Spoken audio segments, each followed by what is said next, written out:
Easy. Well, the inevitable's happened and that Donald Trump has now been acquitted of all charges in his impeachment trial. Not like wasn't a foregone conclusion or anything like that, was it? No, of course not. Well, they've been saying that, Republicans have been saying that for a very long time, that the case was so weak that if it was anybody else, it would have been thrown out of court before it even got to court. But I just want to go through some of the lies that the mainstream media have been putting out about this, because this is coming from someone who has been almost sat in the courtroom itself. I've been watching this trial since it started in September. I've watched the flawed process that took place in the House of Representatives. I watched Nancy Pelosi hold on to the articles of impeachment instead of submitting them to the Senate. It's just been one ridiculous act after another, really. But the first thing that I want to dispense is that the mainstream media have been put out is that this trial in the Senate that's Republican controlled has been rigged because they refused to allow witnesses to be called. That is untrue. What they did is they refused to allow further witnesses to be called. Let's not forget that when this process was taking place in the House of Representatives, the Democrats rigged the system so they could call what witnesses they wanted. Republicans weren't allowed to call witnesses. They weren't allowed to cross-examine witnesses. They had a list of people that they wanted to call, but it was blocked. And now that, of course, because of that, they had 17 witnesses on the Democrat side. All those testimonies were transferred over to the Senate, so they have those 17 witnesses there on tap. And what the Senate did is they decided that they didn't need to call further witnesses because the Democrats already had 17 and the Republicans had 0. And the Republicans said, well, if you want to call further witnesses, okay, let's call further witnesses. But this time you don't get to rig the system. This time we get to call witnesses. So you call witnesses, we call witnesses. Republicans said, we want to call quid pro quo Joe. That's the corrupt Democrat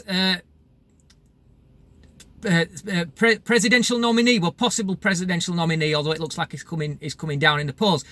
We want to call Zero Experience Hunter. That's his son, who was on the board of directors at a corrupt Ukrainian gas company.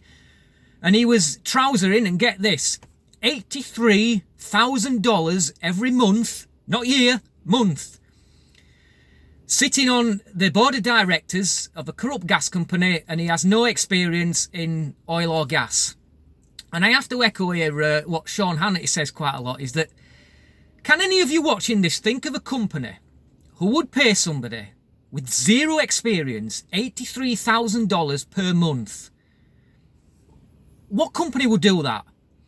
The only reason they would do that is if they're buying access or they're buying influence, because they're certainly not buying experience. So the Republicans said, okay, you want to call further witnesses? These are we want to call. Quid pro quo Joe, Zero Experience Hunter, and Shifty Schiff. We want to call Shifty Schiff because we want Shifty Schiff to explain why he told a pack of lies when he read out what he said was the call transcript. In actual fact, it was something he'd made up, and he hasn't been called out on that yet. In the Senate, at least, anyway. So he's got away with that one. But those are what they're saying. But in the House of Representatives, they had the opportunity. They said they wanted to speak to John Bolton, the guy that Trump fired, the national security advisor that Trump fired.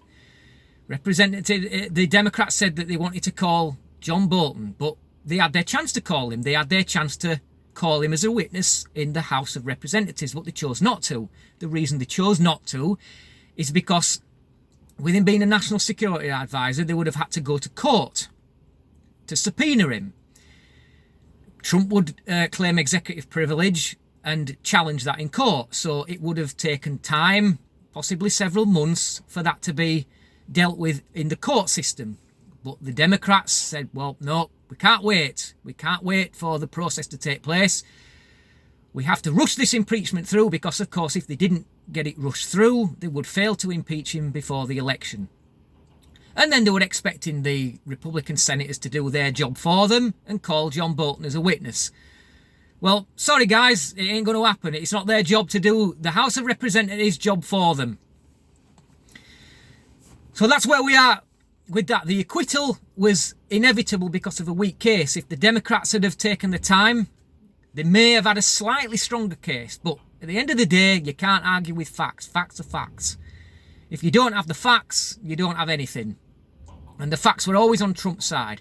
And I have to have a laugh now because of the temper tantrum that Nancy Pelosi has had at the end of Trump's State of the Union speech, where she's, in front of all the cameras as well, she's ripped up his speech, taken several pages and ripped him up for the cameras. And that just looks, it just looks petty. I mean, how are the mainstream media, the biased mainstream media like CNN, how are they going to spin that one? Apart from it being a temper tantrum. She says that, in her words as well, that it was the courteous thing to do considering the alternatives. But nobody really knows what that means. Everybody's trying to work out what it means. Nobody really can say what it means. But that's what she's said. And of course, the reason why she's done this is because now the rage on the Democrats is just so extreme that you can't just see it, you can actually feel it. You can feel the rage coming off them. They hate Trump so much, and for her to sit there and say that she doesn't hate Trump, that she prays for him. I mean, that is insulting to people of faith. If I was a Christian, a devout Christian, I would be insulted by that. So that you can actually feel it coming off of them. And they know beyond all reasonable doubt that because of what they've done, they've cried wolf one too many times. They have lost the 2020 election. And that act that you saw, the ripping up of the speech, that act was proof that they are now accepting the fact that they've lost. And they just don't know what to do about it. So, those are the lies that the mainstream media have told.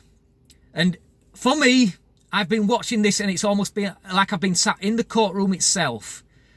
And my God, has this been a roller coaster ride. And to be honest, I've enjoyed every minute of it. But I think now I've got to start getting a few other things done because I've been spending a lot of time watching Fox News. And I tell you what, they all say that Fox News is full of conspiracy theories. Well, that's bullshit because I can tell you right now that every step of the way, Fox News have been right on the money. And I have to give a shout out to the likes of Hannity and Tucker Carlson on Fox News and the guys that have been on Trump's side. I'm talking these representatives, Jim Jordan and Mark Meadows and Kevin McCarthy and what's the other guy with the glasses? Doug Collins. Those four guys are diamonds. Without them, this thing could have been different, but they have been right on the money. They always say the four facts that have never changed. The fact that they had the transcript of the call. There was no linkage with the call to Ukraine. No quid pro quo, no threats. And to top that there was never any announcements by the Ukraine that an investigation into the corrupt Bidens was going to take place. And the fourth fact is they never started an investigation. And those four facts never change. And you can't argue with the facts. You can spin it like the mainstream media do, but facts will never change. And thank God for that. Thank God for those guys. If you've got any questions regarding this, drop them in the comments box because, as I say, I pretty much know as much as any English person does about this because I've been watching this right from the start. I've enjoyed every minute, but I'm glad to see now that the inevitable conclusion is that Trump's acquitted, and now that we're going to have, as they were screaming in the audience at the State of the Union, 4 more years, 4 more years, 4 more years, and damn it, that's what we're going to get. Accept it. 4 more years are coming. God bless America. Thanks for watching. Till next time. Easy.